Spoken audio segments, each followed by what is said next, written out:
오늘도 계시록 강의 12번째 시간 다뤄드리도록 하겠습니다.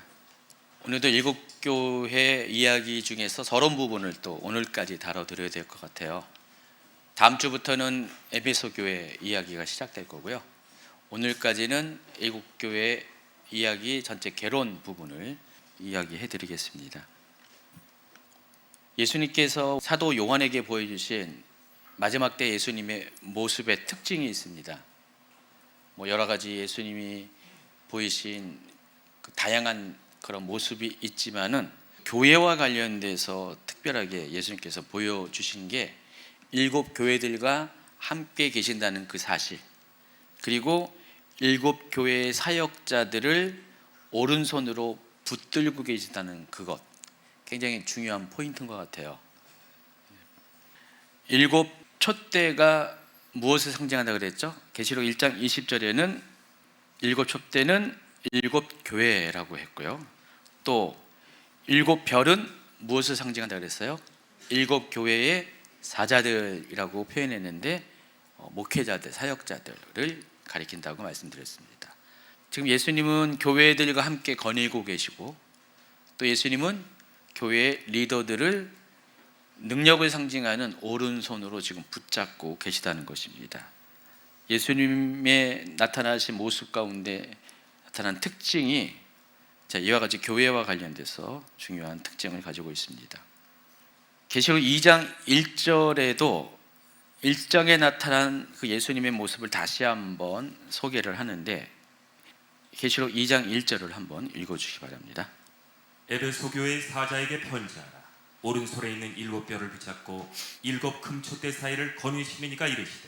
현대인의 성경은 일곱 금촛대 사이를 거니신다라는 그 표현을 순회한다, 교회를 순회한다. 현대인의 성경은 아무래도 이것을 다 풀어서 의역을 한 거잖아요.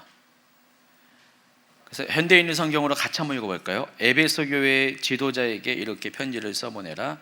이는 교회를 순회하며 오른손으로 그 교회의 지도자들을 붙들어 주시는 분의 말씀입니다. 현대인의 성경으로 읽어보면 여러분이 그냥 제가 굳이 설명 안 해도 이게 무슨 뜻인지를 바로바로 알 수가 있어요. 근데 대신 의역이 주는 함정이 있다 보니까 좀 그것들은 조심하셔야 돼요. 의역은 해석하는 사람이 주관적인 것으로 하면은 약간 엉뚱한 쪽으로 나갈 수가 있어요. 그러니까 직접적으로 이렇게 기록된 게 아니에요. 본래 성경은 이렇게 기록된 거 아닌데 이것을 풀어가지고 이렇게 아예 여러분 알기 쉽게 교회를 순회하며 교회의 지도자들을 붙들어 주시는 분이라고 의역을 했습니다. 그래서 여러분 요한계시록을 읽을 때 일반 개역개정으로는 어려운 것들이 많이 있어요. 이해가 안 되는 부분이 있는데, 그래서 새번역과 이 현대인의 성경을 같이 읽어줬으면 많이 도움이 될 겁니다. 저는 예수님은 1세기 때 일곱 교회들을 붙잡고 계십니다. 그리고 그들의 리더들을 특별하게 인도하고 계신다는 것을 알 수가 있습니다. 그런데 우리가 지난주에 일곱 교회가 어떤 교회라고 그랬습니까? 제목 자체가 마지막 때의 교회라고 했어요. 지난 강의의 주제가 일곱 교회가 마지막 때인 교회인 이유 이렇게 달았잖아요. 그러면은 우리가 일곱 개의 이야기를 들을 때는 항상 뭘 연상해야 돼요? 마지막 때의 교회에 대한 이야기를 하고 있구나. 지금 이 이야기는 1차적으로는 일곱 교회들에 대한 이야기를 하고 있지만은 소아시아 지역의 교회들에게 하시는 말씀이지만 동시에 모든 시대에 고난받는 예수님 때문에, 예수님의 말씀을 증언하는 일 때문에 고난받는 교회들에게 하신 말씀이고, 특히 이 메시지는 마지막 때에 그런 교회들을 향하여 집중되고 있다는 사실을 아시기 바랍니다. 그런 면에서 지금 우리가 살고 있는 이 시대도 마지막 때가 거의 다 가까이 오고 있기 때문에 1세기 교회가 이 말씀을 받아들인 것처럼 여러분도 그와 같은 강도로 이 말씀을 받아들여셔야 된다는 것입니다. 그렇다면 1세기 때 소아시아 지역의 일곱 교회들에게 이와 같은 말씀을 하셨다면 예수님께서 모든 시대의 교회들을 지금 함께 하시고 그들의 지도자들을 능력의 손으로 붙잡고 계신다는 것은 결국 지금의 시대, 그리고 특히 마지막 시대의 교회들도 그와 같이 돌봐 주실 것이라는 것을 확신을 할 수가 있습니다. 에스겔서 48장 35절에 보면 여호와 샴마라는 단어가 등장하는데 하나님의 여러 이름 중에 하나가 여호와 샴마가 있습니다. 여호와 샴마가 어떤 이름입니까? 뜻이 하나님께서, 여호와께서 거기에 계신다는 뜻입니다. 지금 에스겔은 이 48장은 회복된, 물론 실제 세계에서는 회복되지 않았어요. 장차 회복될 예루살렘 도성의 이야기들을 지금 에스겔서 후반부에 쭉 이야기하고 있는데, 그 마지막 부분에서 그날 후로는 그 성읍의 이름을 여호와 샴마라 하리라 라고 했습니다. 그 성읍은 새 예루살렘 성을 가리키는데 그 새 예루살렘 성의 별명이 여호와 샴마라고 불렀습니다. 이 말은 뭐예요? 하나님께서 함께 하시는 성이라는 뜻입니다. 장차 회복될 그 하나님 나라의 도성에 하나님께서 그와 같이 함께 하신다고 이렇게 말씀을 하십니다. 마태복음 1장 23절에 보면은 이사야서의 예언, 이사야 7장 14절을 인용해서 장차 세상에 오실 예수님을 뭐라고 불렀냐? 임마누엘, 하나님이 우리와 함께 하신다는 뜻을 갖고 있습니다. 임마누엘은 예수님을 임마누엘로 부르게 될 것을 예언을 하고 있습니다. 에스겔서 48장 여호와 샴마, 마태복음 1장 23절 임마누엘, 이 두 가지 표현들은 장차 오실 예수님의 사역에 대한 그런 예언입니다. 예수님은 멀리 계셨던 하나님, 사람들을 느끼게 멀리 계셨던 하나님, 우리와 함께하지 않았던 하나님을 바로 지금 가까이 우리와 함께 계시는 하나님으로 나타내 보이시는 역할을 위해서 이 땅에 오셨습니다. 그래서 예수님을 가리켜서 임마누엘, 예수님이라고 우리가 부릅니다. 그래서 예수님은 사람들과 함께 하시는 하나님의 실체 가운데 세상에 오셨고요. 그 예수님이 요한계시록에서는 7 촛대 가운데 거니시는 모습을 통해서 여전히 마지막 때도 여호와 샴마로, 임마누엘로 함께 하실 것이다 라고 지금 환상 가운데 그 같은 예수님의 모습을 보여줌으로써 고난당하는 성도들에게, 고난당하고 있는 박해 가운데 어려움 당하고 있는 7교회 리더들에게, 성도들에게 위로하고 격려하고 지금 확신을 주고 있다는 것입니다. 여러분들은 계시록 1장에 나타나는 예수님의 모습을 보면서 예수님이 왜 저런 모습일까? 저게 뭔 뜻인지도 모르고 좀 약간 낯설은 예수님의 모습을 통해서 여러분이 예수님이 왜 그와 같은 모습으로 나타난지에 대해서 도통 이해를 못했는데, 그 시대를 살아가는 사람들의 눈에는 예수님의 모습이 다 그 예수님의 그 신체의 모든 특징들이, 또 갖고 있는 행동들의 특징들이 다 그들을 향한 메시지를 가지고 오셨다는 것을 그들은 어느 정도는 알게 되었어요.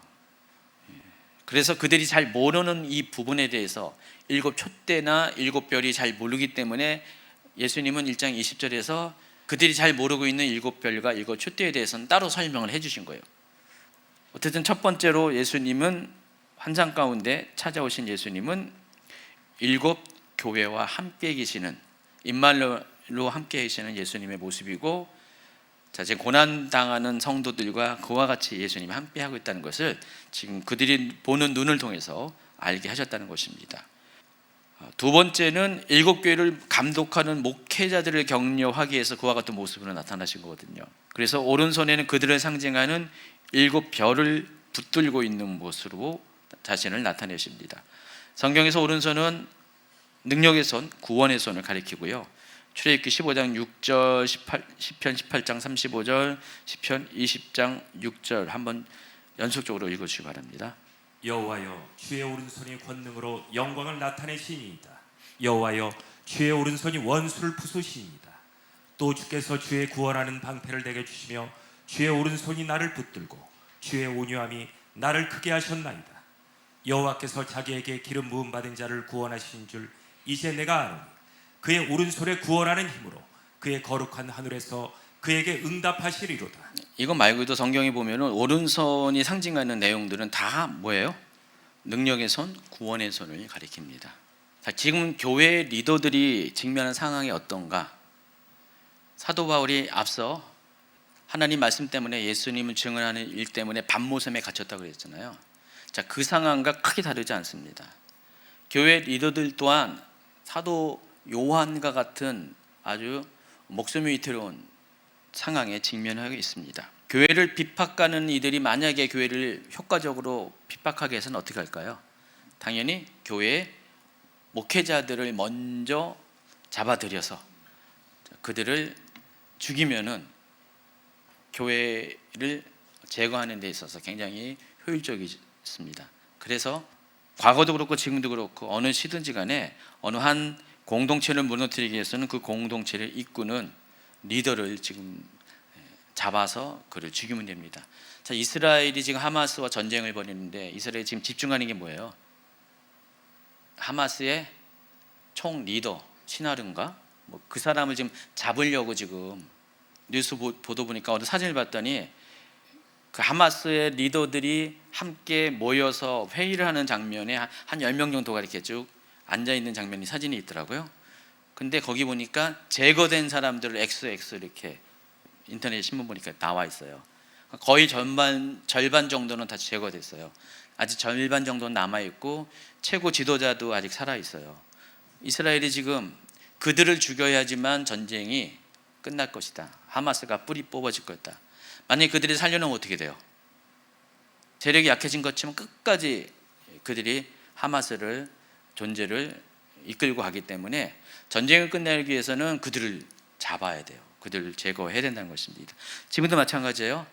교회를 무너뜨리기 위해서는 교회 리더를 잡으면 됩니다. 그래서 지금 왜 예수님께서 7 촛대를 순회하는 것으로 그치지 않고 교회 리더들을 상징하는 7 별들을 오른손으로 붙들고 계신 모습으로 나타냈는지 이해가 되죠. 너희들 지금 두려움에 빠져 있지? 사도 요한도 지금 잡혀갔는데 너희들도 곧 잡혀갈 수도 있는데 잡혀가면 곧바로 순교의 현장 가운데 이렇게 되는데 두렵지? 그러나 그러지 마. 내가 너희를 지금 붙잡고 있어. 일반적인 손도 아니라 오른손으로, 왼손도 아니라 오른손으로 붙잡고 있으니까 그 어느 누구도 너희를 건들 수 없어 라고 하는 강한 메시지를 이 환상 가운데 나타내 보여주고 있다는 것입니다. 그래서 그들을 위로하고 격려를 하고 있다는 것입니다. 또 이 사실은 우리가 고난 가운데 이 고난의 시기를 극복하기 위해서는 또 우리가 어떻게 해야 될지 우리의 행할 바를 알려줍니다. 하나님의 오른손에 붙잡혀 있어야 돼요. 여러분 스스로가 그 하나님의 오른손의 능력 안으로 들어가셔야 된다는 것입니다. 여러분 기도의 제목도 하나님 이 고난 가운데 있는 나에게 하나님의 오른손을 펼치시고 그 손으로 잡아 주십시오.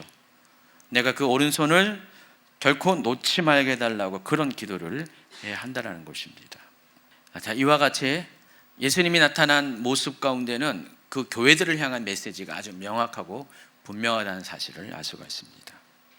7 교회는 1세기 당시 소아시아 지역에 실존했던 교회들이고 동시에 마지막 때에 존재할 교회들의 예표입니다. 그래서 예수님께서 과거에 7 교회를 돌보시고 감찰하시고 그들과 함께 하시고 또 7 교회의 리더들을 붙들어 주시고 그들을 보호하신 예수님께서 이 마지막 때 살아가며 고난을 통과하는 교회와 성도들도 역시 마찬가지로 붙들어 주실 것이라는 이 메시지가 이 장면에 담겨져 있습니다. 예수님은 7 교회들에게 또 그리고 교회 리더들에게 하나님의 뜻이 무엇인지를 방금 명확하게 환상을 통해서 알려줬어요. 근데 이번에는 음성을 통하여서 보다 명확하게 아주 정확하게 그들을 향한 하나님의 뜻을 말씀해 주십니다. 보이는 장면은 우리가 그것을 살펴봐야지 깨달아야지 아는 건데 들리는 음성은 뭡니까? 곧바로 바로 직관적으로 알려주는 거잖아요. 이렇게 해라 이렇게 하라. 좀 전에는 1장에서는 환상이었고요. 그리고 2장부터는 아주 명확하게 각 교회들에게 이런 일을 해야 된다라고 아예 거기 교회들에게 해당하는 메시지들을 전해줍니다. 교회들에게 두 가지를 동시에 당부합니다. 첫 번째는 이기는 자가 되라. 두 번째는 성령이 교회들에게 하시는 말씀을 들어라. 제가 이 부분은 계속해서 서론하면서 반복적으로 이야기했기 때문에 여러분이 다 알고 계신 내용입니다. 계시록 2장 7절에 보면 기 있는 자는 성령이 교회들에게 하시는 말씀을 들을지어다. 이기는 그에게는 내가 하나님의 낙원에 있는 생명나무의 열매를 주어 먹게 하리라. 에베소 교회에게 하신 말씀입니다. 자, 이와 같은 내용들이 각 교회마다 빠짐없이 이기는 자라는 표현들이 나오고 이기는 자가 될 것을 강조를 합니다. 자, 이기는 자가 될 것을 당부하신 이유가 있습니다. 이기는 자와 그렇지 않은 자의 결과가 너무나도 극명하게 다르기 때문에 그렇습니다. 그래서 여러분, 이기는 자에게 주어지는 상급의 내용을 쭉 보시면 지난주에 다뤄드렸는데, 이기는 자에게 주어진 상급은 뭐와 관련되어 있어요? 모두가 마지막 때 하나님 나라에 들어가냐 마냐, 자격과 관련되어 있고요. 또 뭐와 관련되어 있어요? 그 하나님 나라에서 누릴 상급과 관련되어 있어요. 이기는 자에게는 하나님 나라에 들어갈 자격을 줄 것이고, 이기는 자에게는 하나님 나라에서 이와 같은 상급을 줄 것이다. 그러니까 모두가, 이기는 자는 그와 같은 것과 관련이 되어 있어요. 그럼 여러분이 만약에 이기는 자가 되지 않으면 어떻게 돼요? 상급도 못 받을 뿐더러 심하면은 하나님 나라에 들어갈 수가 없어요. 그렇기 때문에 예수님은 모든 교회마다 빠짐없이 이기는 자가 될 것을 강조하고 있는 것입니다. 만약 제가 여러분에게 예언하는 기회가 있어가지고 여러분 각자에게 이제 예언을 합니다. 신년 예배가 있은 다음에 축복 기도를 하잖아요. 근데 정말로 중요한 내용이 하나 있다면은, 여러분이 하나님 나라에 들어간 것과 관련된 그런 기도를 꼭 해야 되는 어떤 상황이 있다면은 어떻게 해요? 기도할 때마다 하나님이 각자 개인에게 주시는 메시지가 다 달라요. 김민나 집사님에게는 계속 빛날 것을 말씀하실 거고요. 다 이렇게 개인에게 주시는 메시지가 달라요. 기도를 할 때마다 하나님이 주시는 감동이 다 다르거든요. 똑같은 기도가 안 나와요. 때로는 똑같은 기도가 나올 때가 있는데, 하나님이 그 사람과 이 사람이 상황이 지금 같기 때문에 하나님이 같은 내용의 말씀을 주시죠. 제가 뭐 이렇게 계산해가지고 머릿속에다 기억해가지고 이분에게는 이런 메시지를 기도를 해야지, 저분은 그런 거 아니에요. 제 머리가 이렇게 좋지도 않고요. 외울 수도 없고. 근데 때로는 똑같은 내용들이 나올 때가 있어요. 그러니까 중요한, 모두에게 해당하는 것. 근데 지금 7교회 리더들에게는 다 모두에게 해당한 동일한 내용이 있다는 거예요. 여기 반드시 모든 교회가 공통적으로 알아야 되고 각성해야 될 내용이라는 거예요. 그게 바로 이기는 자인데, 이기는 자를 이렇게 말씀하신 이유가, 이기는 자가 하나님 나라에 들어가는 영원한 생명을 얻냐 맞냐를 결정하는 아주 중요한 그런 열쇠와 같은 거기 때문에 예수님은 모두에게 다 필수적으로 이기는 자가 될 것을 이야기하신 거라는 겁니다.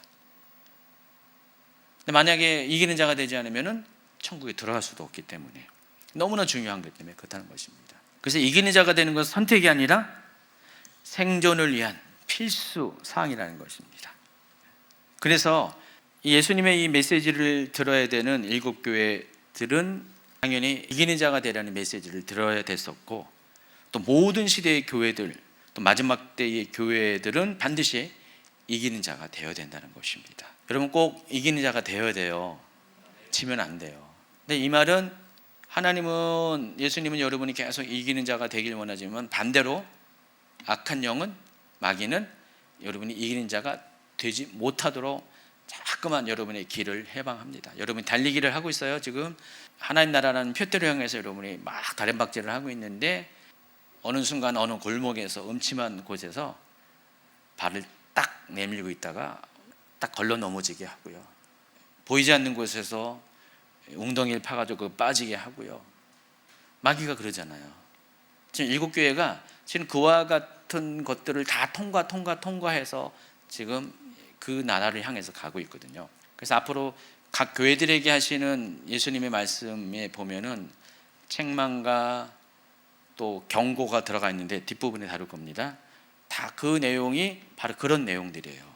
그들의 가장 약한 것들, 그것을 알고 마귀가 어떻게 그들을 지금 공격하고 있는지를 적나라하게 보여줌으로써 그들로 하여금 그렇게 되지 않게 하기 위해서 지금 이 메시지를 전하고 있다는 것입니다. 세상은 교회들이 이기는 자가 되지 못하도록 지속적으로 방해를 할 것이고, 특히 마지막 때가 되면 될수록 악한 자의 그와 같은 활동이 더 심해질 거예요.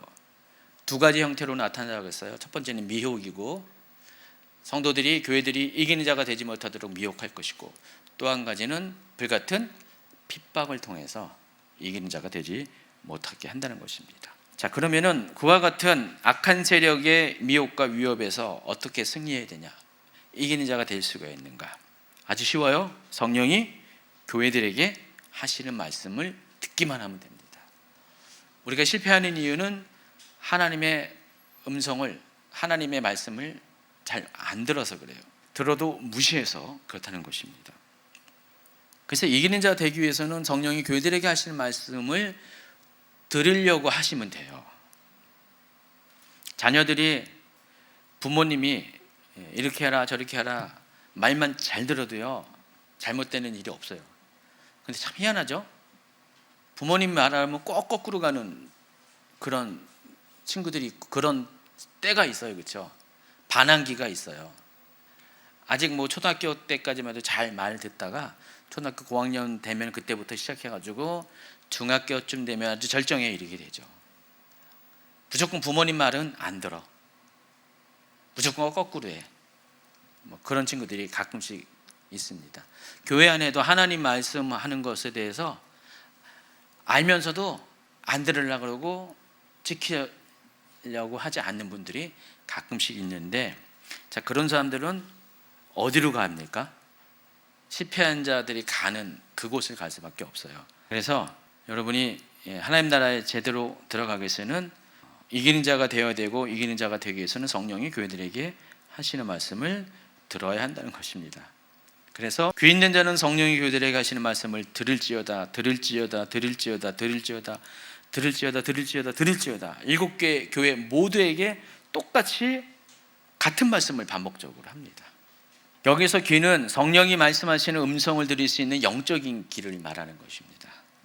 이 영적인 귀라는 건 뭡니까? 영적인 이야기에 대해서 그것을 듣고 이해할 수 있는 귀를 말하는 것입니다. 여러분 사오정 알죠? 이렇게 말하는데 저렇게 말하는, 우리 중에 사람들 중에서도 그렇게 말하는 분이 있잖아요. 근데 어떤 사람은 저렇게 말해도 이렇게 알아듣는 아주 똑똑한 분들이 있습니다. 영적인 것도 마찬가지예요. 하나님이 계속해서 여러분에게 시시각각 말씀하세요. 어떤 생겨나는 그런 자연 현상을 통해 말씀하시고, 여러분이 경험하는 어떤 상황을 통해 말씀하시고, 성경을 통해서 말씀하시고, 직접적으로 여러분 때로는 초자연적으로 귀에 들리는 음성으로 말씀하시고, 또 대부분의 경우는 어떻게 해요? 마음의 감동을 통해서 말씀하시고요. 또 성령을 통해서 열어주시는 환상을 통해서 말씀하시고요. 꿈을 통해서 말씀하시고, 또 예언을 듣게 하시고, 여러 가지 경로를 통해서 여러분에게 말씀하시는데, 여러분은 그 하나님이 말씀하신 거에 대해서 들을 수 있는 귀가 있어야 된다는 것입니다. 이 귀를 통해서 하나님 말씀을 듣고 분별할 수 있는 또 지혜가 있어야 된다는 것입니다. 요한계시록과 거의 비슷한 시기에 쓰여진 요한 1서 2장에 보면은요, 사도 요한은 마지막 때에 특히 적그리스도가 출현할 때를 정확하게 명시하면서 성도들이 그때를 어떻게 대처하는 것에 대해서 이렇게 말씀을 합니다. 요한 1서 2장 18절부터 아이들아, 지금은 마지막 때라. 적그리스도가 오리라는 말을 너희가 들은 것과 같이 지금도 많은 적그리스도가 일어났으니 그러므로 우리가 마지막 때인 줄 아노라. 그들이 우리에게서 나갔으나 우리에게 속한 것이 아니하였나니 만일 우리에게 속하였더라면 우리와 함께 거하였으려니와 그들이 나간 것은 다 우리에게 속하지 아니함을 나타내려 함이니라. 너희는 거룩한 자에게서 기름 부음을 받고 모든 것을 아느니라. 너희는 주께 받은 바 기름 부음이 너희 안에 거하나니 아무도 너희를 가르칠 필요가 없고 오직 그의 기름 부음이 모든 것을 너희에게 가르치며 또 참되고 거짓이 없으니 너희를 가르치신 그대로 주 안에 거하라. 마태복음 10장에서 예수님은 제자들에게 이 내용과 비슷한 말씀을 하십니다. 마태복음 18장 10장 18절부터 20절. 또 너희가 나로 말미암아 총독들과 임금들 앞에 끌려가리니 이는 그들과 이방인들에게 증거가 되게 하려 하심이라. 너희를 넘겨줄 때 어떻게 또는 무엇을 말할까 염려하지 말라. 그때 너희에게 할 말을 주시리니 말하는 이는 너희가 아니라 너희 속에서 말씀하시는 이 곧 너희 아버지의 성령이시니라. 그 기름 부음이 모든 것을 알게 한다는 그 말은 결과적으로 뭘 말하는 겁니까?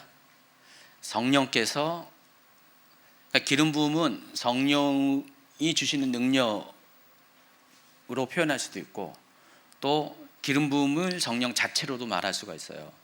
그러니까 여러분이 마지막 때에 여러분이 어떻게 행할 바를 알기 위해서는 누구한테 배워서 되는 것이 아니라, 물론 이렇게 계시록을 통해서 또 하나님 말씀을 통해서도 여러분이 알지만은 특히 이 장면은 마지막 때 어떤 특별한 상황 가운데 벌어질 그 상황을 어떻게 우리가 모면할 수가 있고 이겨낼 수가 있는 그것에 대한 이야기예요. 그것을 갑자기 뭐 책을 통해서 이런 일이 있으니까 뭐 성경책 봐가지고 찾아가지고 이건 이렇게 해야 돼, 그게 아니라 그때가 되면은 성령께서 바로 여러분에게 감동을 주셔서 이 상황 가운데 어떻게 할 것을 말씀해 주신다는 것입니다. 마태복음 10장도 지금 누구한테 말합니까? 제자들에게 말하는데 어떤 상황 가운데 말씀하시는 거예요? 제자들이 복음을 전하기 위해서 각 도시와 마을로 다닐 때 거기서 접하는 상황마다, 예수님이 지금 없어요. 예수님은 없고 제자들끼리 지금 지방 사역을 나아갈 때 그때 상황마다 어떻게 해야 될 바를 누가 가르쳐 준다고요? 성령께서 가르쳐 준다는 것입니다. 우리 교회는 선교를 나갈 때 2명 3명 짝을 져가지고 도시 전도도 하고 또 지방으로 1박 2일 2박 3일 파송돼서 지방 사역도 하잖아요. 여러분이 그래서 그때 어떻게 하라고 가르쳐 줍니까? 어떤 상황 가운데 무엇을 결정할 때 2-3 사람이 같이 성령님께 기도를 하고, 하나님께 기도를 하고 성령의 인도함을 구하여서 그 인도함을 따라서 혼자 단독적으로 뭘 결정하는 것이 아니라 같이 뜻을 모아서 음성을 듣고 같은 음성으로 하나가 된 그 뜻을 모아서 행동을 결정하라고 합니다. 과연 어디로 가야 될까요? 침 튀기는 데로 가는 것이 아니라 성령님 어디로 가야 될까요? 길을 인도해 주십시오 라고 하면 하나님은 우리가 생각하는 방법도 있지만 생각하지 못한 방법으로 갑자기 누구를 만나게 할 수도 있고요, 어떤 상황 가운데 자연스럽게 우리 이끌어 갈 수 있고, 이런 것들 여러분 그렇게 전도 나가면 경험하잖아요. 경험 안 했어요? 안 갔군요. 다음에 꼭 전도여행 꼭 가셔요. 선교 나가시면은 그런 것을 경험하면은 여러분이 처음에는 낯설고 당황스러울 수도 있지만은 한번 갔다 오면은 성령을 쫓아가는 게 이런 거구나라는 것이 확인되면서 오히려 재밌죠. 예전에 보니까 튀르키예 갈 때 그랬나? 한 5-6년 전인가 갈 때 그때 청년들 한 다수 데리고 갔는데, 어른도 가고 청년도 갔는데 지방 여행을 가는데 더러는 많이 두려워하더라고요. 말도 안 통하잖아요. 튀르키어 뭐 그날 뭐 며칠 동안 배웠다고 해서 그거 갖고 살 수가 있나요? 말도 안 통하죠. 또 영어도 또 할 수 있나요? 영어도 잘 못하고, 또 영어 할 줄 아는 사람 만날 확률도 이렇게 많은 것도 아니고 해가지고 약간 두려움을 갖고, 낯설은 곳이고 거기도 이슬람 땅이니까 무슬림이 많으니까 그런 상태로 그냥 보내요. 시외버스 태워가지고 이스탄불에서 짧게는 3시간, 제가 간 곳은 7시간 걸린 곳인데 다른 팀은 8시간 가는 거리에 갔어요. 다 보내요. 새벽부터 아침부터 일찍 시외버스 터미널 가가지고 거기서 그냥 처음에 가르쳐주는 대로 어느 버스 타고 그래서 다 보내요. 보내서 딱 도착하면은 그때부터는 완전히 아무도 없잖아요. 나랑 간 동료밖에 없잖아요. 2명 3명 밖에 없잖아요. 그때 누구를 의지합니까? 의지할 사람 없어요. 얘나 나나 똑같으니까. 그러니까 하나님밖에 의지할 수 없고 성령님 의지할 수 없어요. 단지 티를 안 내요. 저는 단지 티를 안 내는 것뿐이에요. 저도 어떻게 해야 되지? 그런 마음이 있는데 티를 안 낼 뿐입니다. 근데 한 반나절 겪고 나면 어떻게 됩니까? 재밌어요. 하나님이 뜻하지 않는 상황에 뜻하지 않은 사람을 만나게 하면서 뜻하지 않는 길로 막 인도하시는 것들을 막 보게 되니까 하루 지나면은요 너무너무 재밌어요.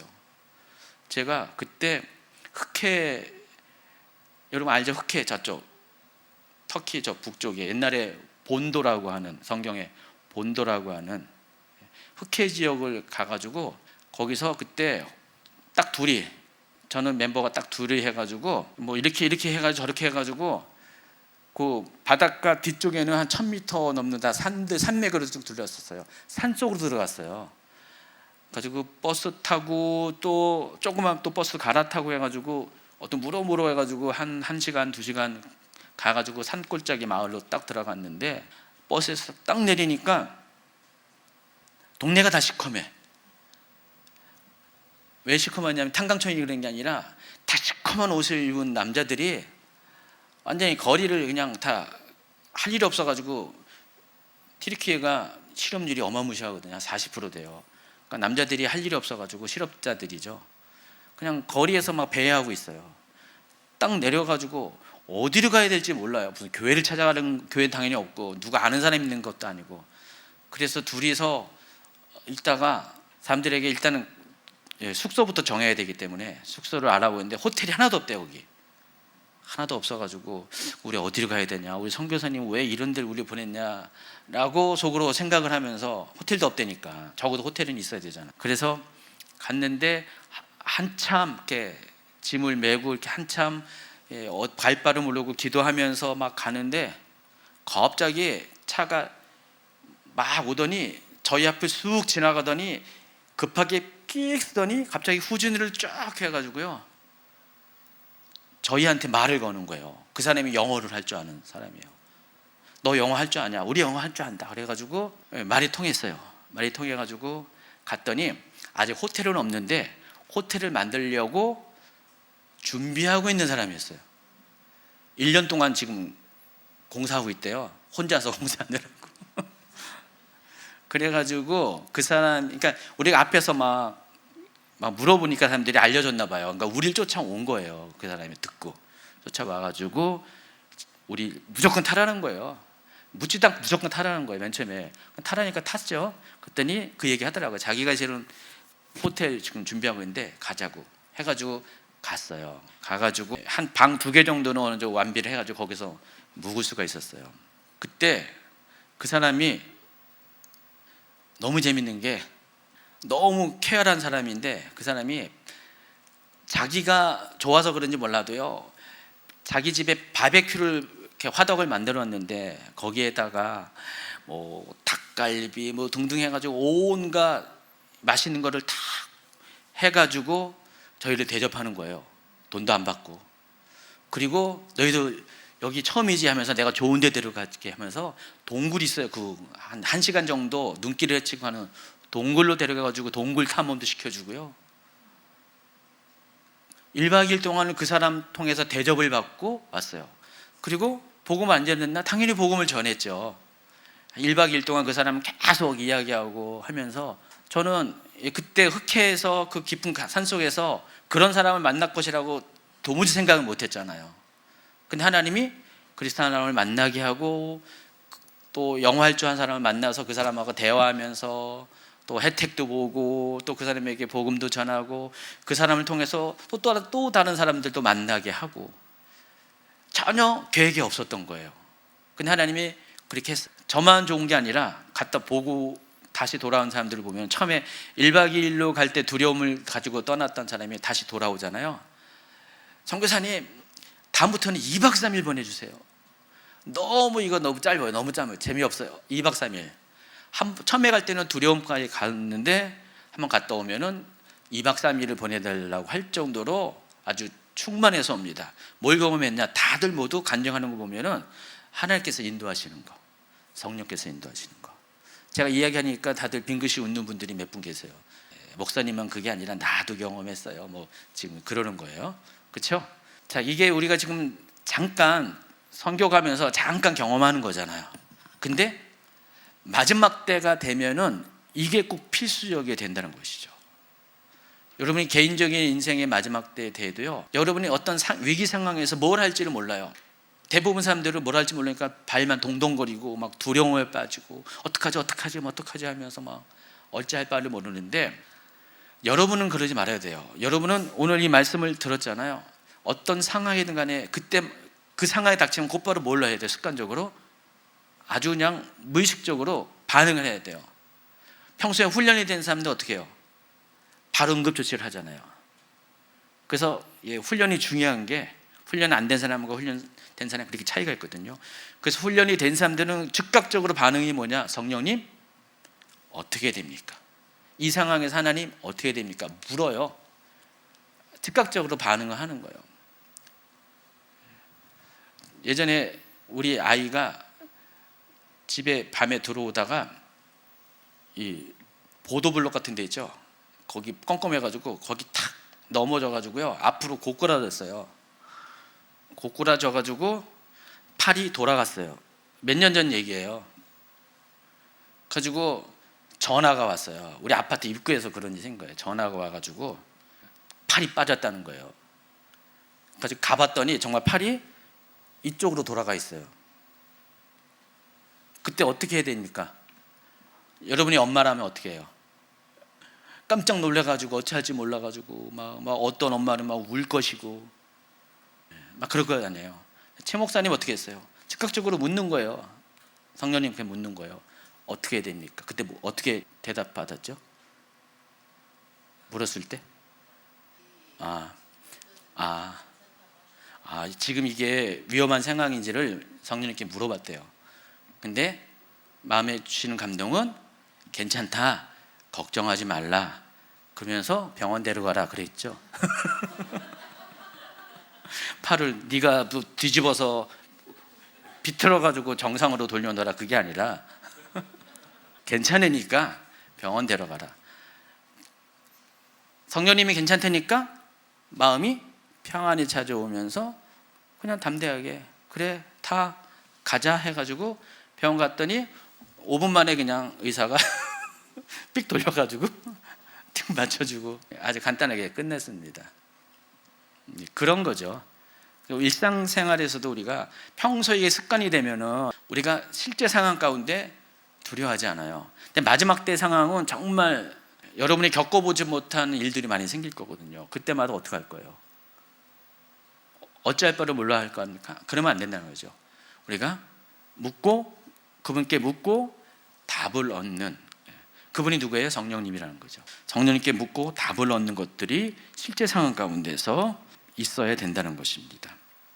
그러므로 이 고난의 때에는 이 기름 부음이 여러분에게 이 고난의 시기를 통과할 수 있고 이기는 자가 되게 한다는 사실을 아시기 바랍니다. 결론적으로 이기는 자와 성령의 음성을 들을 수 있는 귀는 이 마지막 때에 예수 그리스도의 몸인 교회가 어떻게 행해야 할 것을 알게 해주는 중요한 말씀이라는 것입니다. 마지막 때는 무조건 성령의 음성을 들어야 되고요, 성령의 음성을 들어야지만 이기는 자가 됩니다. 만약에 성령의 음성을 듣지 못하고 이기는 자가 되지 않으면 환난과 심판의 때를 통과할 수 없고 하나님 나라에 들어갈 수 없다는 사실을 아시기 바랍니다. 그래서 지금 우리가 경험하는 것들은 아주 작은 것에 불과합니다. 지금 아무리 우리 고난을 경험한다 할지라도 정말 작은 것에 불과하고, 실전의 상황이 되면은 정말 그때는 누군가도 아무도 도와줄 수가 없어요. 실수를 용납할 수가 없는 그런 상황이 될 때, 실패가 용납되지 않은 상황이 될 때, 여러분 평소에 어떻게 준비됐느냐에 따라서 그때를 승리하는 자가 될 수 있고 실패하는 자가 될 수가 있다는 것입니다. 그래서 군인들은 평소에 훈련을 아주 심하게, 아주 강하게 합니다. 그래야지만 실전에서 전투가 벌어질 때 승리가 할 수 있기 때문에 그렇다는 것입니다. 다시 한번 강조합니다. 마지막 때는 교회는 성령의 음성을 들어야 되고, 음성을 들을 때 마지막 때를 이기게 된다는 것입니다. 자, 7 교회들에게 몇 가지 공통적인 패턴이 발견됩니다.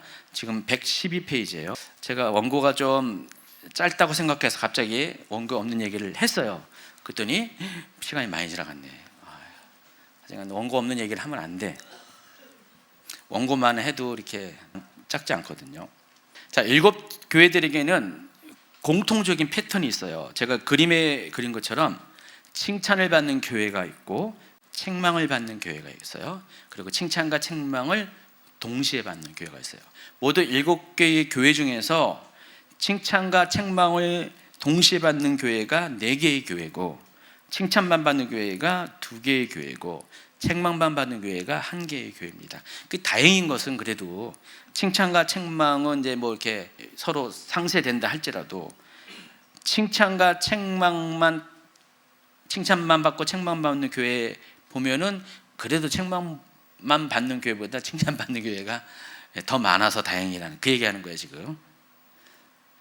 그래서 서머나 교회와 빌라델피아 교회는 칭찬만 받는 교회, 라오디게아 교회는 책망만 받은 교회, 나머지 4개의 교회는 2가지를 다 받았다는 사실을 아시기 바랍니다. 그래서 제가 이것을 정리를 했습니다. 정리를 했는데 먼저 에베소 교회에 보면은요, 에베소 교회는 계시록 2장부터 2장 1절부터 7절까지 나와 있는데 쭉 보시면은 다음 주에 할 건데, 나타나신 예수님의 모습은 오른손에 있는 7뼈를 붙잡고 7금 촛대 사이를 거니시는 분으로 나타났어요. 그리고 예수님께서 칭찬하신 내용이 뭐예요? 내가 내 행위와 수고와 내 인내를 알고 악한 자들을 용납하지 아니하는 것과 자칭 사도라 하되 아닌 자들을 시험하여 그의 거짓된 것을 내가 드러낸 것, 또 내가 참고 내 이름을 위하여 견디고 게으르지 아니한 것, 이것을 칭찬했습니다. 책망은 4절에 나와 있는데, 그러나 너를 책망할 것이 있나니 너의 처음 사랑을 버렸다. 또 권면 또는 경고의 내용이 5절에 나와 있습니다. 그러므로 어디서 떨어진 일을 생각하고 회개하여 처음 행위를 가지라. 만일 그리하지 아니하고 회개하지 아니하면 내가 내게 가서 내 촛대를 그 자리에서 옮기리라. 자세한 내용은 다음 주에 어차피 다룰 거니까 이렇게 아시고, 그리고 마지막으로 약속을 했습니다. 귀 있는 자는 성령이 교회들에게 하시는 말씀을 들을지어다. 이기는 그에게는 내가 하나님의 낙원에 있는 생명나무의 열매를 주워 먹게 하리라.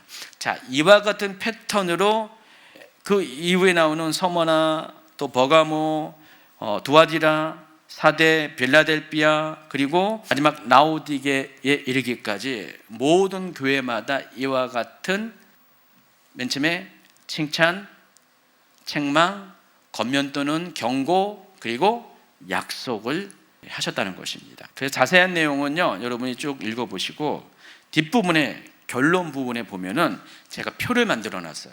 여러분이 이해하기 편하게 한눈으로 보일 수 있도록 표를 이렇게 엑셀로 이렇게 표를 만들었습니다. 한 2시간 걸린 것 같아요. 얼마 안 걸렸어요. 쭉 보시면은 한눈으로 여러분 보실 수가 있죠. 에베소 교회에 방금 읽어드렸고, 서머나 교회는 보시면은 책망은 없어요. 칭찬이 있고 약속이 있고요. 또 경고가 있습니다. 이건 나쁜 경고가 아니라 장차 이런 고난을 받을 것이라는 경고고요. 버가모 교회, 두아디라 교회, 사대 교회, 또 빌라델피아 교회도 책망이 없습니다. 그리고 라오디게아 교회는 칭찬이 없어요. 자, 이 표를 보면은 각 교회마다 이 특성들을 여러분이 알 수가 있을 것입니다. 자, 이와 같이 소아시아 7개는 다양한 모습의 교회의 특색을 가지고 있었고요. 그리고 이것은 곧 뭘 의미해요? 영적인 상태를 의미합니다. 이 교회들은 이와 같은 영적인 상태에 있어요.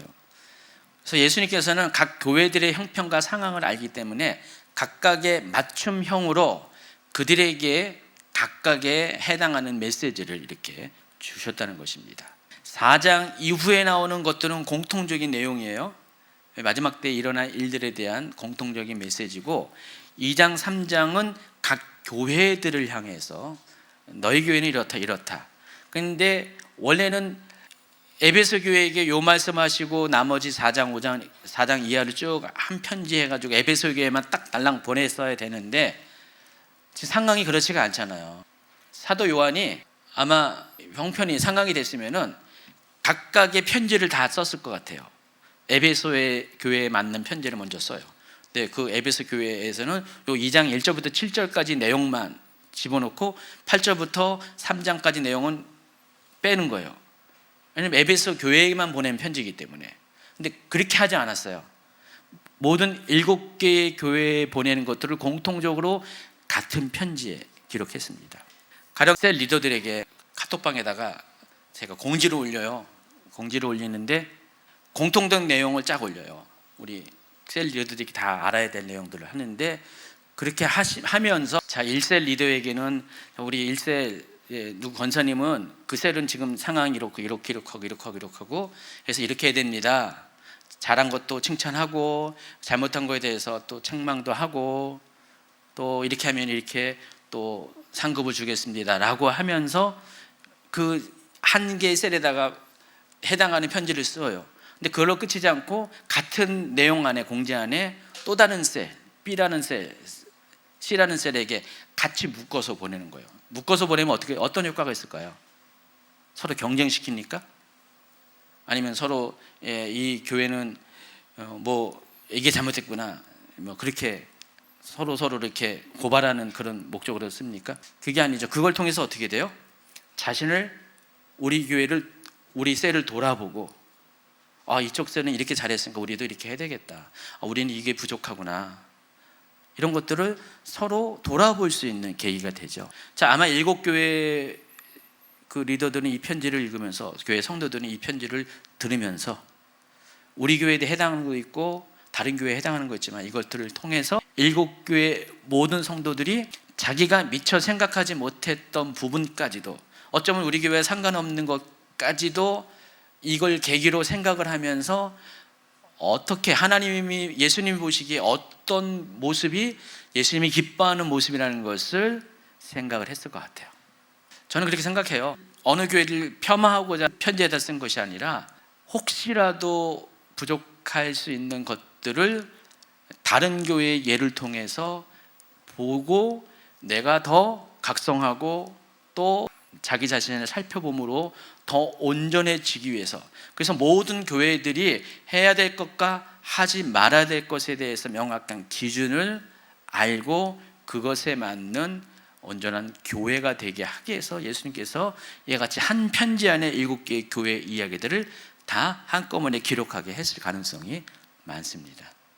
때로는 우리가 다른 사람들의 허물을 통해서 나는 그래야지 말아야지, 또 다른 사람들이 잘한 것을 통해서 나도 그래야지 라고 도전도 받게 되거든요. 그와 같은 용도로 기록했을 것 같습니다. 어쨌든 중요한 것은, 여러분이 위로받아야 될 것은, 대부분의 교회들은요, 7개의 교회 중에서 다수 4개의 교회는 칭찬과 동시에 책망도 겸하여 받는 교회들입니다. 완벽한 교회는 2개의 교회예요. 가장 완벽하지 않은 교회는 1개의 교회고요.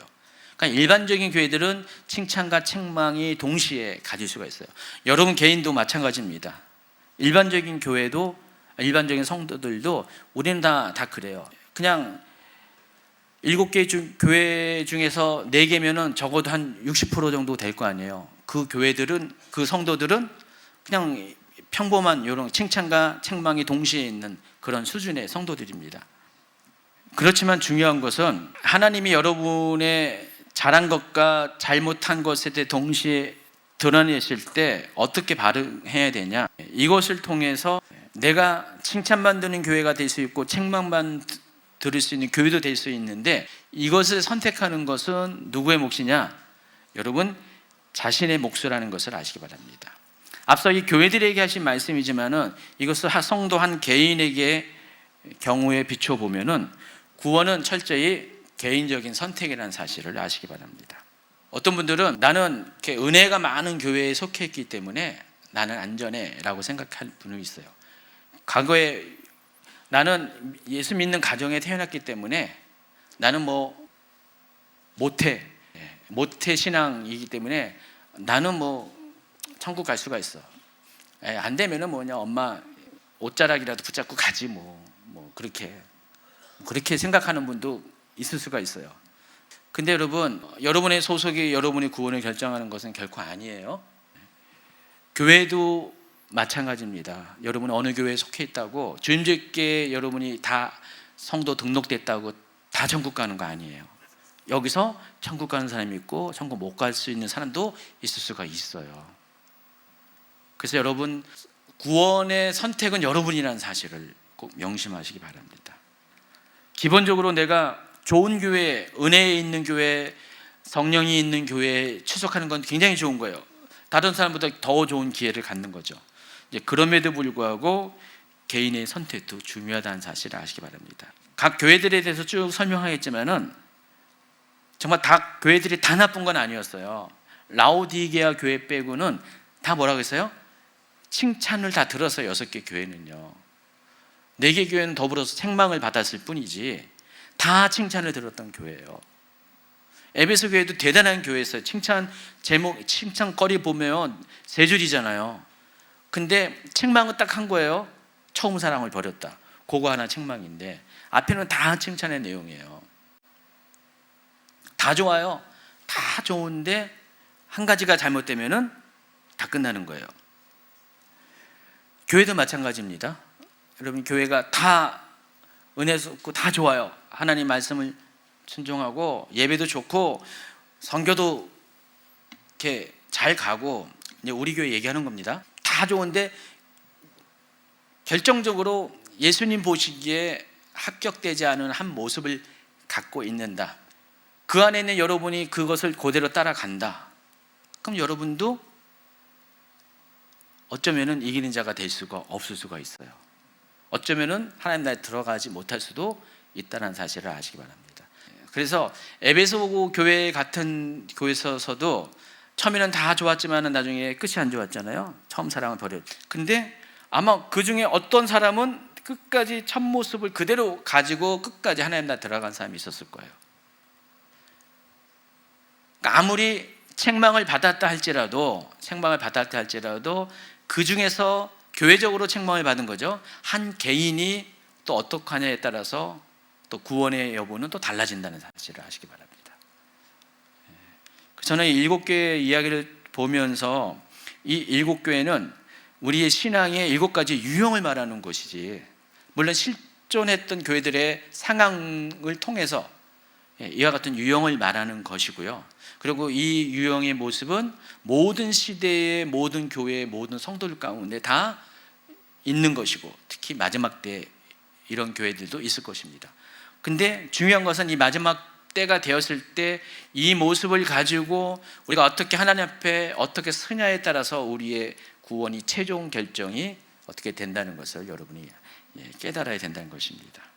내가 어느 공동체에 속해 있는 것도 중요하지만은 내가 어떻게 살아가는지가 너무나 중요하다는 사실을 아시기 바랍니다. 그래서 7교회 이야기를 통해서 개인 구원에 대한 진지한 검토가 필요합니다. 여러분, 나는 과연 이 7개의 교회 중에서 어떤 교회의 모습을 가지고 신앙생활을 하고 있을까? 한번 생각해 보세요. 나는 에베소 교회의 성도가 아닐까? 나는 버가모 교회의 성도는 아닐까? 서머나 교회의 성도는 아닐까?